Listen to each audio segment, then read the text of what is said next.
প্রথম নিশাঙ্কার দুর্দান্ত ১২২ রানের ইনিংসের ওপর ভর করে শ্রীলঙ্কা জিম্বাবুয়ের বিরুদ্ধে ২-০ ব্যবধানে ওয়ানডে সিরিজ জিতল। হারেরেতে অনুষ্ঠিত দ্বিতীয় ওয়ানডে ম্যাচে শ্রীলঙ্কা জিম্বাবুয়ের দেওয়া ২৭৮ রানের লক্ষ্য তাড়া করে ৫ উইকেটে জয় নিশ্চিত করে। নিশাঙ্কা তার সপ্তম ওয়ানডে শতক হাঁকিয়েছেন।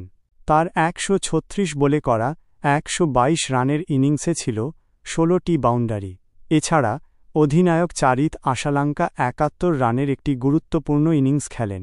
এই দুজনের মধ্যে ৯০ রানের একটি দারুণ পার্টনারশিপ গড়ে ওঠে, যা শ্রীলঙ্কাকে জয়ের পথে নিয়ে যায়।